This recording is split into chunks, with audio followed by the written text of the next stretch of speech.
고린도전서 1장 1절부터 9절 말씀입니다. 고린도전서 1장 1절부터 9절 말씀. 제가 먼저 읽어드리겠습니다. 1장 1절입니다. 하나님의 뜻을 따라 그리스도 예수의 사도로 부르심을 받은 바울과 형제 소스데네는 고린도에 있는 하나님의 교회, 곧 그리스도 예수 안에서 거룩하여지고 성도라 부르심을 받은 자들과 또 각처에서 우리의 주, 곧 그들과 우리의 주 되신 예수 그리스도의 이름을 부르는 모든 자들에게 하나님 우리 아버지와 주 예수 그리스도로부터 은혜와 평강이 있기를 원하노라. 그리스도 예수 안에서 너희에게 주신 하나님의 은혜로 말미암아 내가 너희를 위하여 항상 하나님께 감사하노니 이는 너희가 그 안에서 모든 일, 곧 모든 언변과 모든 지식의 풍족함으로 그리스도의 증거가 너희 중에 견고하게 되어 너희가 모든 은사에 부족함이 없이 우리 주 예수 그리스도의 나타나심을 기다림이라. 주께서 너희를 우리 주 예수 그리스도의 날에 책망할 것이 없는 자로 끝까지 견고하게 하시리라. 너희를 불러 그의 아들 예수 그리스도 우리 주와 더불어 교제하게 하시는 하나님은 미쁘시도다. 9절까지 읽어드렸습니다.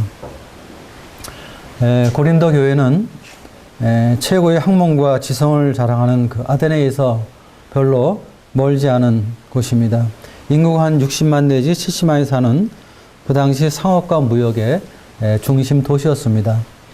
우리가 사도행전 그 18장 1절부터 11절 보게 되면은 바울이 그 2차 전도 여행 때 복음을 전해서 세워진 하나님의 교회입니다. 또한 사도 바울은 1년 반 동안 머물면서 열심히 말씀을 가르쳤습니다. 여러 지역교회 가운데서 가장 많은 시간 동안 가르쳤지만 그러나 그들은 잘 성장하지 못했습니다.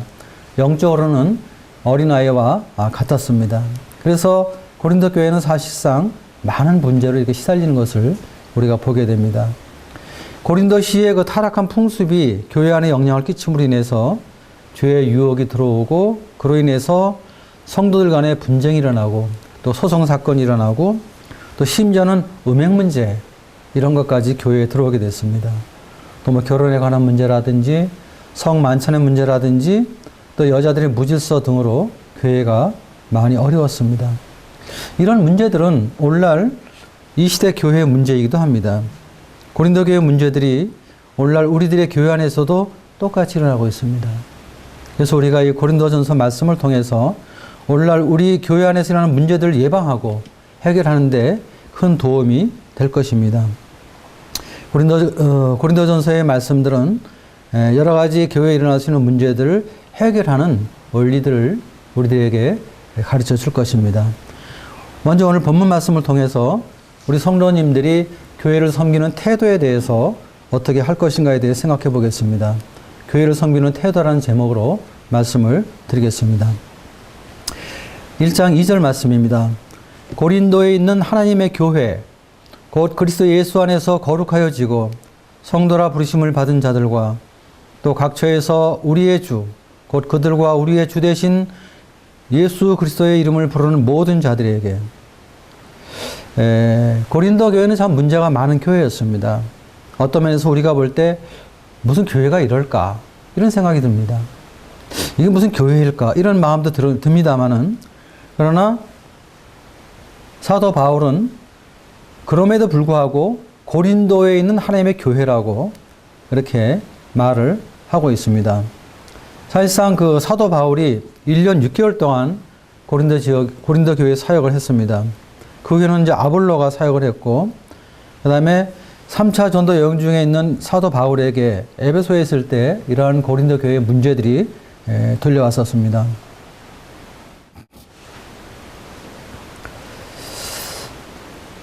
사도 바울이 에베소에서 고린도 교회 소식을 들었을 때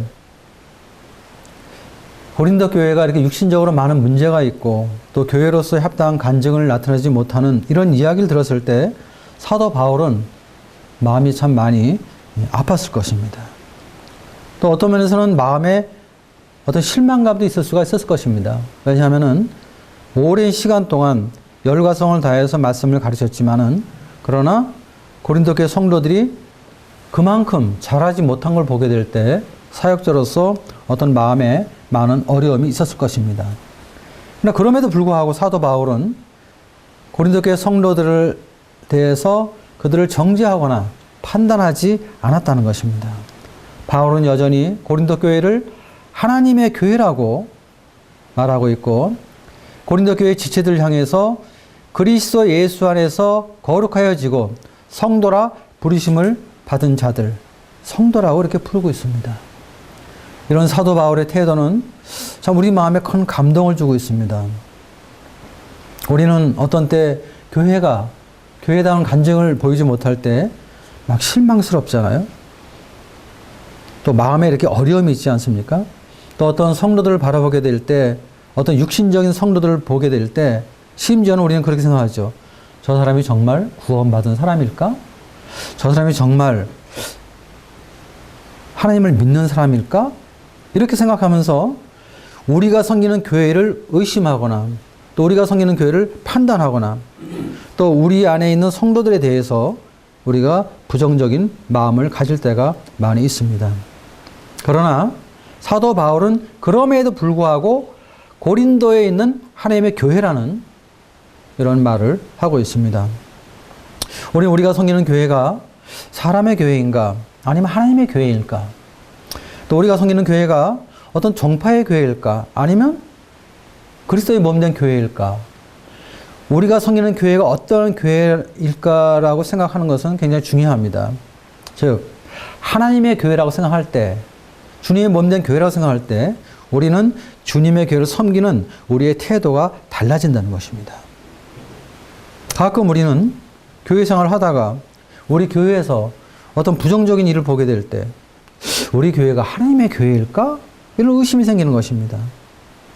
또 어떤 육신적인 그런 성도들로 인해서 어떤 어려움이 있을 때, 문제가 발생할 때 우린 그런 것들을 보면서 정말 저 사람이 성도일까?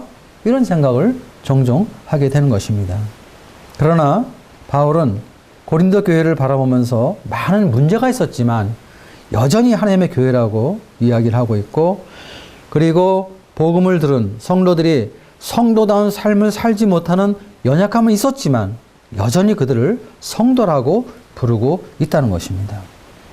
왜냐하면 문제가 많이 있지만 또 간증이 선하지 못했지만 그들을 구원하신 분은 예수 그리스도이시고 그들을 의롭다고 선포하신 분은 하나님이기 때문입니다. 하나님께서 그들을 구원하실 때 그들의 어떤 행위를 통해서 구원하신 것이 아니라 하나님의 아들 그리스도의 피를 통해서 그들을 구원하셨기 때문에 여러 가지 문제가 많이 있지만 그럼에도 불구하고 그리스도의 피를 통해서 그들을 보게 될 때 고린도 교회는 여전히 하나님의 교회이고, 그리고 고린도 교회 지체들은 여전히 하나님의 성도라는 것입니다.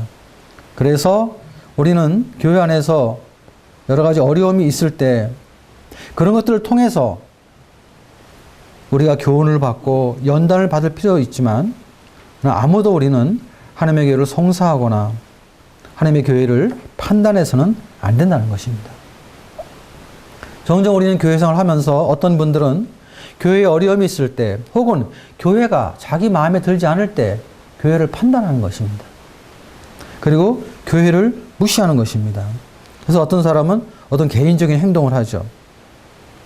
또 육신적인 행동을 합니다. 이런 것들은 합당한 것이 아닙니다. 우리가 섬기는 교회가 어려움이 있을지라도 문제가 있을지라도 하나님은 그러한 문제를 통해서 우리를 가르치시고 우리를 연단하시는 분이십니다. 우리는 그런 것들로 인해서 교회를 판단하거나 또 성도들을 판단하는 그러한 마음을 가져서는 안 될 것입니다. 우리 중에는 신앙이 좀 약하고 육신적인 성도가 있을 수 있습니다. 그래도 우린 그분들을 무시하거나 가볍게 여겨서는 안 되는 것입니다. 왜냐하면 그들은 그리스도 예수 안에서 성도라 부름을 받은 그러한 하나님의 자녀들이기 때문입니다. 그 다음에 두 번째 생각해 볼 수 있는 것은 1장 4절 말씀입니다. 그리스도 예수 안에서 너희에게 주신 하나님의 은혜로 말미암아 내가 너희를 위하여 항상 하나님께 감사하노니. 사도 바울은 고린도 교회를 바라보면서 먼저 하나님 앞에 항상 감사했다는 것입니다. 특별히 내가 너희를 위하여 항상 하나님께 감사하노니. 이 말씀을 깊이 묵상해 볼 때 우리 마음에 크게 감동이 됩니다. 사실상 이런 문제 많은 성도들, 또 육신적인 성도를 보게 될 때 우리 마음이 어렵잖아요, 사실은. 그리고 우리가 이런 분들을 보게 되면 실망스럽습니다. 또 이렇게 마음에 판단하는 그런 마음이 들어옵니다. 근데 영적인 성도들을 바라보게 될 때, 그리스도 예수를 닮은 그런 성도를 바라보게 될 때 우리 마음은 참 마음에 감사가 있고 또 평안이 있죠. 또 그런 성도들을 이렇게 사랑하고자 하는 그런 마음이 있죠. 그러나 고린도 교회 성도처럼 육신적이고 문제 있는 성도를 보게 될 때 우리 마음 가운데 사실은 감사가 되지 않습니다. 사실 사도 바울이 고린도 교회를 보게 될 때 고린도 교회 성도들은 사도 바울로부터 책망을 받아야 될 사람들입니다.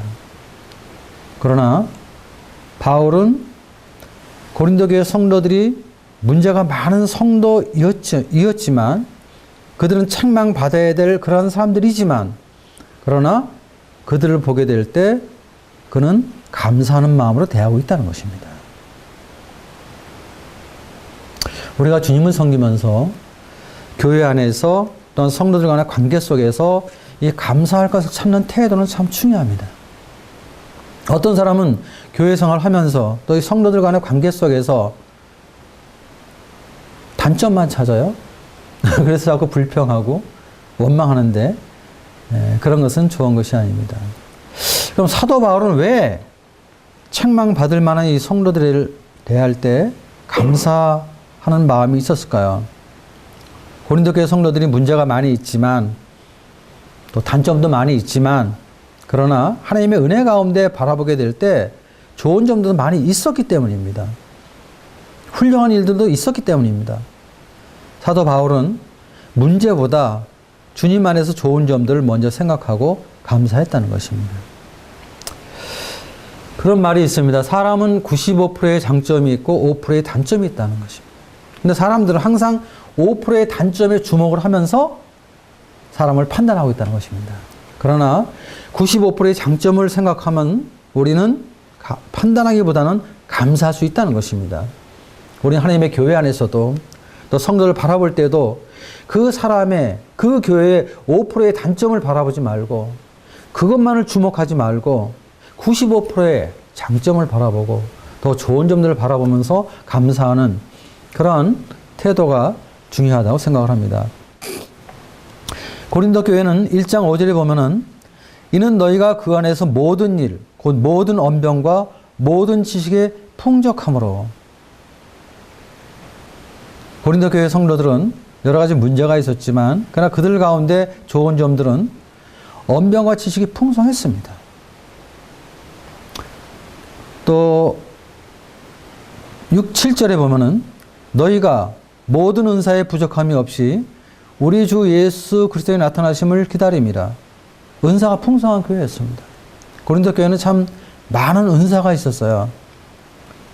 그리고 그들은 그런 속에서도 주 예수 그리스도의 나타내심을 기다리는 주님의 다시 오심을, 주님의 재림을 사모하는 이런 마음들이 있었습니다. 이러한 것들은 6절에 보면 그리스도의 증거가 너희 중에 견고하게 되어 그리스도의 복음을 증거하는 데 있어서 주님의 복음과 하나님의 진리의 말씀을 잘 전할 수 있었다는 것입니다. 사도 바울은 고린도 교회 성도들이 육신적이었고 또 문제가 많은 그런 성도들이었지만 그러나 그러한 성도들 대할 때 문제보다 감사한 것들을 먼저 생각하고 주님 앞에 감사했다는 것입니다. 고린도 교회는 여러 가지 육신적인 일론에서 많은 문제가 있었지만 그들은 하나님의 은혜로 그들에게 주신 언변과 지식과 은사와 또 주님의 재림을 사모하는 믿음 가운데서 하나님의 말씀과 그리스도의 복음을 담대하게 선포하는, 잘 전하는 그런 사역을 할 수가 있었다는 것입니다. 사도 바울은 이런 것을 먼저 생각하고 주님 앞에 감사했다는 것입니다. 우린 주님의 교회 안에서 주님을 섬길 때 우리 교회가 어떤 연약한 점이 있습니다. 또 나와 함께하는 성도들이 어떤 연약한 점이 있습니다. 그러나 또 좋은 점들도 많이 가지고 있는 것입니다. 우린 그러한 점들을 주님 앞에 먼저 기억하고 감사하고 그리고 같이 동역하는 이러한 긍정적인 마인드, 우리가 주님을 섬기면서 어떤 부정적인 마인드보다는 긍정적인 마인드가 굉장히 중요한 것입니다. 왜냐하면 부정적인 마인드가 들어오면요, 불평하거든요. 감사가 없습니다. 그러다 보면 문제 아닌 것들도 문제가 되는 것입니다. 그런데 긍정적인 사고가 들어오면요, 감사하게 되거든요. 감사하게 되면요, 문제가 될 것도 문제가 안 되는 것입니다. 우리가 출애굽기를 보게 되면 그 이스라엘 백성들이 광야 생활하는 모습을 보게 되죠. 이스라엘 백성들이 애굽에서 구원받을 때 놀랍게 하나님 앞에 감사했습니다. 그런데 그들의 40년 광야 생활의 특징은 무엇입니까? 불평입니다. 원망입니다. 감사가 없어요. 심지어는 애굽으로 돌아가려고 했어요. 그들은 자꾸 불평을 하다 보니까 불평하는 게 습관이 돼버렸어요. 우리는 주님 안에서 감사하는 습관을 가져야 돼요. 우리가 일을 어떠한 것을 자꾸 반복하다 보면 말입니다. 그게 습관이 돼요. 불평도 자꾸 하다 보면 불평도 습관적으로 한 사람이 된단 말이에요. 이건 참 어렵게 되는 것입니다. 하나님의 교회에 어려움이 되는 것입니다. 우리는 항상 감사를 습관적으로 하는 그런 사람이 되어야 될 것입니다. 제가 주님을 섬기면서 깨닫게 되는 것은요, 우리 하나님께서 이 하나님의 교회나 성도를 대할 때 우리 하나님은 은혜로 대하시는 분인 것을 종종 경험합니다. 주님은 우리의 허물과 우리의 죄에 대해서 오래 참으시는 분입니다. 오래 용납하시는 분입니다. 만약에 우리가 하나님이라면 아마 내 생각과 내 감정대로 한다 그러면은 아마 우리는 벌써 하나님 앞에 다 버림받았을 거예요. 그러나 하나님은 모든 사람들에게, 특별히 하나님의 교회와 하나님의 자녀들에게 은혜와 사랑을 베푸시는 분입니다. 그렇기 때문에 우리도 모든 성도를 대하게 될 때 바울처럼 은혜로 감사하는 습관을 가져야 될 것입니다. 우리가 나 자신이 주님 앞에서 얼마나 연약한 자인가, 내 자신의 문제를 깊이 주님 앞에 깨닫고 있다면 우리는 쉽게 다른 사람을 판단할 수 없는 것입니다. 다른 사람을 원망할 수 없어요. 내가 내 자신을 잘 모르니까 그렇지, 나도 다른 사람들보다 더 많은 약점과 문제를 가지고 있다는 것을 깨닫게 되면 쉽게 남을 판단하지 못하는 것입니다.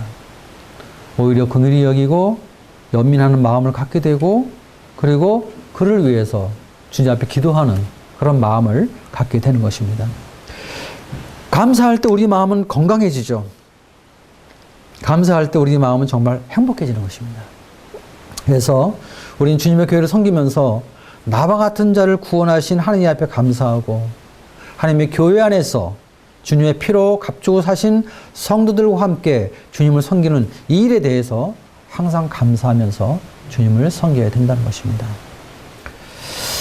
그 다음에 이제 세 번째 생각해 보는 것은 1장 8절 말씀입니다. 주께서 너희를 우리 주 예수 그리스도의 날에 책망할 것이 없는 자로 끝까지 견고하게 하시리라. 9절 너희를 불러 그의 아들 예수 그리스도 우리 주와 더불어 교제하게 하시는 하나님은 미쁘시도다. 바울은 주님을 섬기면서 어떤 사람들, 어떤 성도들을 믿지 않고 미쁘신 하나님을 믿었다는 것입니다. 미쁘다. 믿을만 하신 분이다.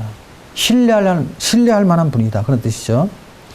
바울은 주님을 섬기면서 또 고린도교회 사역을 하면서 또 고린도교회 성도들을 섬기면서 고린도교회 성도들을 믿은 것이 아니라 그들을 구원하시고 그들을 끝까지 경고케 하실 하나님을 바라봤다는 것입니다. 고린도교회 성도들은 문제투성이었거든요. 영적으로 자라지 못했기 때문에 그들은 다른 사람을 섬길 수 있는 그러한 믿음이 없었습니다. 바울은 그걸 잘 알았습니다. 바울은 그들의 영적인 분량을 알았기 때문에 그들을 바라볼 때 바울은 고린도교회 성도들은 여전히 사랑하고 섬길 대상이지 사도 바울이 믿고 의지할 대상은 아니라는 것을 그는 잘 알았습니다. 그렇지만 하나님께서 장차 그들을 세워주실 것을 믿었다는 것입니다. 8절에 보면은 주께서 너희를 우리 주 예수 그리스도의 날에 책망할 것이 없는 자로 끝까지 경고하게 하시리라.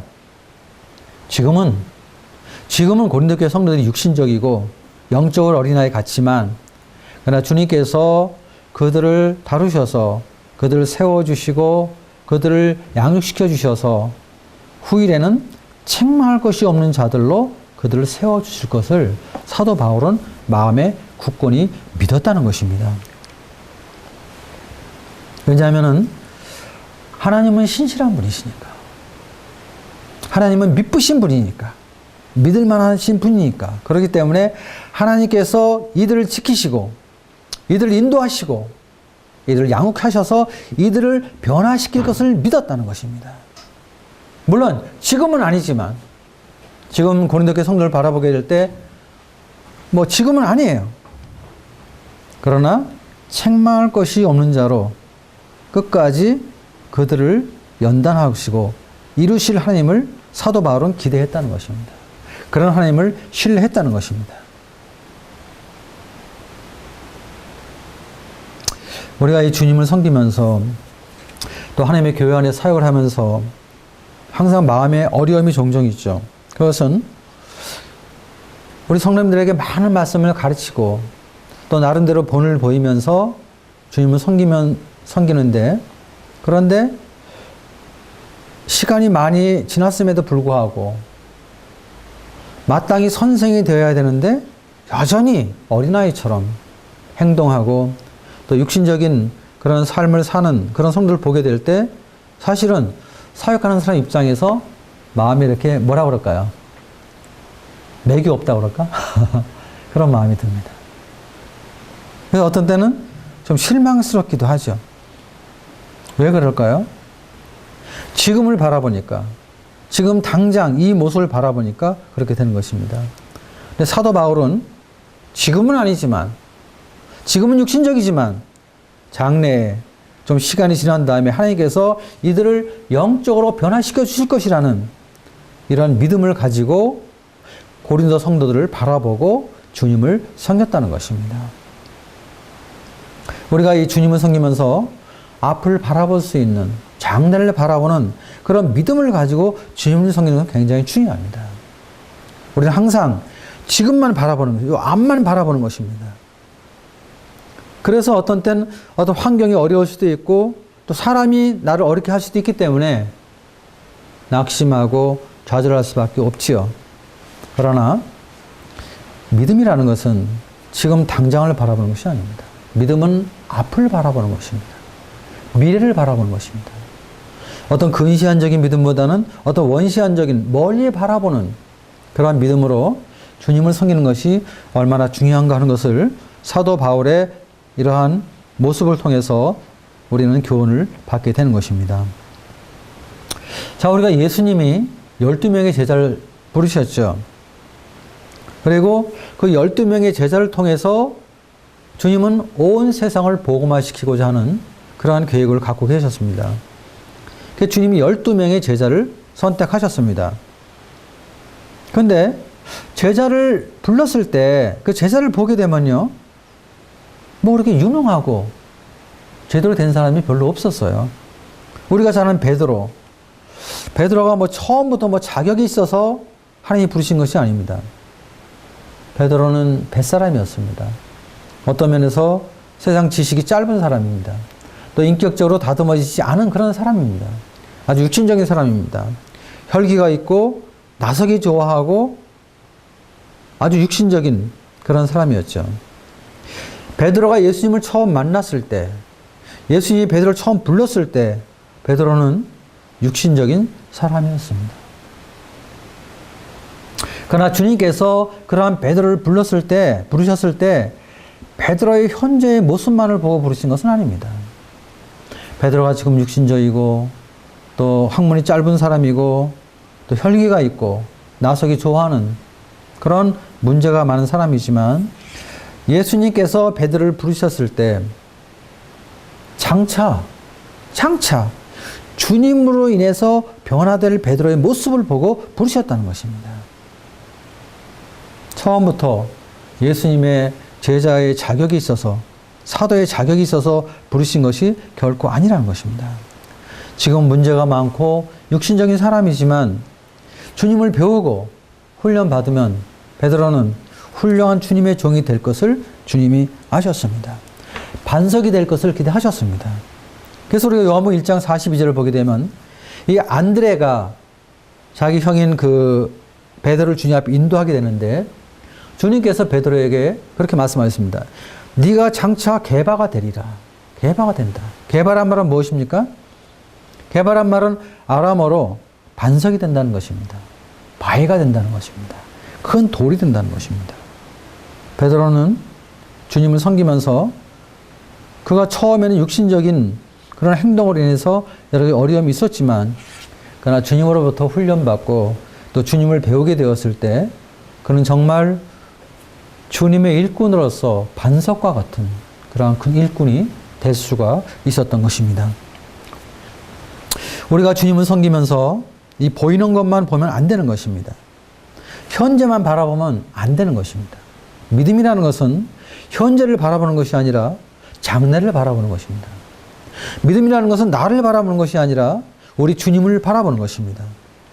현재를 바라보게 될 때 낙심할 수밖에 없고 의욕을 상실할 수밖에 없지만 그러나 장래를 바라보면서 신실하신 하나님, 미쁘신 하나님, 그 하나님을 바라보면서 그분의 은혜와 그분의 역사를 기대하게 될 때 우리는 계속적으로 주님을 섬길 수 있는 마음의 동기를 부여받는 것입니다. 우리는 계속해서 씨를 뿌리고 또 물주는 일을 하게 되는 것입니다. 우리가 교회 안에서 주님을 섬기면서 주일학교 학생이나 학생들을 보게 됩니다. 이 아이들이 언제나 잘할까 이런 생각을 합니다. 또 아주 작은 아이들입니다. 시간이 지나면 이들이 청년이 되고 또 결혼을 해서 또 가정을 갖게 되고 주님의 교회 안에서 또 주님의 은혜 가운데 이렇게 은사를 덧입고 주님을 섬기는 이런 걸 보게 될 때 그들 가운데서 집사의 은사 있는 일꾼이 나오게 되고 또 장로의 은사가 있는 일꾼이 나오게 되고 또 복음을 전도하는 전도자의 그 은사를 가진 그런 일꾼도 일어나게 되고 또 하나님의 말씀을 잘 가르치는 그러한 은사 있는 형제가 일어나기도 하는 것입니다. 당시에는 어렸지만 그러나 이들이 주님 안에서 자라고 주님께서 그들에게 은혜를 베푸실 때 그들은 교회의 놀라운 일꾼들로 자라고 변화하는 것입니다. 저는 지금 원당교회 주님을 섬기면서 과거에 주일학교로 있던 학생들이 또 학생에 있던 학생들이 지금은 자라서 청년이 되고 또 지금은 자라서 결혼을 해서 가정을 꾸리고 그러면서 그들이 주님의 나라와 주님의 의를 구하며 하나님의 교회를 섬기는 이런 모습을 보게 될 때 얼마나 감사한지 모릅니다. 우리의 사역, 우리의 섬김은 결코 헛된 것이 아닙니다. 때가 되면 주님께서 이루시는 것입니다. 행하시는 것입니다. 종종 이런 생각을 해봅니다. 목회를 한다는 게 무엇일까? 목회라는 것은 어떻게 볼 때 별 볼 일 없는 일처럼 보입니다. 사람들한테 주목받을 만한 일도 아니고 무슨 화려한 사역도 아닙니다. 목회라는 것은 성도들을 위해서 기도하고 또 신방하고 또 사람들을 만나서 상담을 하게 되고 또 복음을 전해서 개인 교제를 하게 되고 병든 분이 있으면 뭐 병원에 또 신방도 가고 예배당에 또 청소도 하고 또 무슨 뭐 차량으로 또 성도님들을 이렇게 또 모시고 다니기도 하고 뭐 이런 일들이 제가 하는 일들입니다. 어떤 면에서 일 같지 않은 일들이에요. 뭐 그렇게 세상에서 빛나는 것도 아니고 뭐 이렇게 세상에서 알아주는 일도 사실은 아니죠. 뭐 이게 무슨 일일까? 이게 무슨 사역일까? 이게 무슨 목회일까? 어떤 때는 이런 마음이 들기도 합니다. 그러나 이러한 섬김들이 이러한 사역들이 쌓여서 사실은 목회가 되고 사역이 되는 것입니다. 또 이러한 것들을 성령께서 사용하시고 하나님의 은혜를 베푸시면 큰 역사가 있는 것입니다. 하나님이 사용하시고 성령님 역사하실 때 우리가 생각할 수 없는 많은 이러한 하나님의 역사가 일어나게 되는 것입니다. 그래서 우리는 지금 당장을 바라보기보다 앞을 바라보면서 주님을 섬겨야 될 것입니다. 자, 이제 오늘 이 말씀을 좀 요약해 보겠습니다. 자, 우리가 주님의 교회를 섬기면서 어떠한 자세로 주님을 섬겨야 될까? 첫 번째, 우리가 섬기는 교회가 하나님의 교회라는 믿음을 항상 가져야 되는 것입니다. 또 나와 함께 주님을 섬기는 지체들이 항상 그리스도 예수 안에서 성도라 부름을 받은 하나님의 귀한 거룩한 자들이라는 것을 항상 생각하는 그러한 태도가 중요한 것입니다.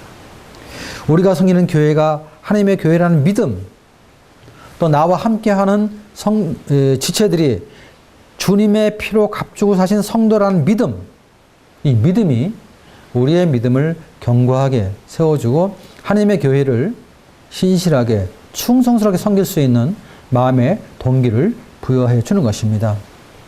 두 번째, 우리는 주님을 섬기면서 항상 하나님 앞에 감사하는 마음을 가져야 된다는 것입니다. 불평하고 원망하기보다는 늘 감사하는 마음으로 주님을 섬기라는 것입니다. 사실상 우리가 섬기는 교회가 문제가 없을 수는 없습니다. 문제가 있고 또 나와 함께하는 성도들이 항상 좋을 수는 없습니다. 어려울 때도 있지만, 그러나 사실은 문제보다 어려운 일보다 더 감사할 일이, 더 좋은 일들이 훨씬 많다는 것입니다. 그래서 항상 하나님 앞에 감사하는 마음으로 성도들과 함께 주님을 섬기자 하는 것입니다. 세 번째는 우리가 하나님을 섬기면서 가장 중요한 것은 어떤 환경이나 어떤 사람을 의지하기보다, 환경이 좋아서 또 어떤 사람들이 나와의 관계 속에서 좋기 때문에 사람을 바라보기보다는 미쁘신 하나님을 바라보고 하나님을 섬겨야 된다는 것입니다.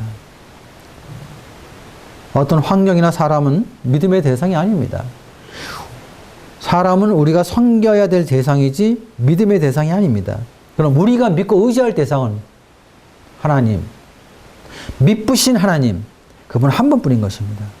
그 하나님을 바라보고 또 현재를 바라보기보다는 장래를 바라보면서 우리 주님을 섬겨야 될 것입니다. 우리가 정말 사도 바울처럼 이러한 마음으로 주님을 섬길 때 우리 교회는 지금보다 더 건강한 교회가 될 것입니다. 지금보다 더 생명 있는 교회가 될 것입니다. 그리고 지금보다 더 아름다운 교회가 될 것입니다. 오늘 본문 말씀을 통해서 사도 바울이 주님을 섬기는 이런 자세를 통해서 우리가 받은 교훈을 주님의 교회 안에서 순종해 나갈 때 여러분이 섬기는 교회나 더욱더 하나님의 교회로서 또 성도로서의 아름다운 간증을 나타나는 그런 교회가 될 것입니다.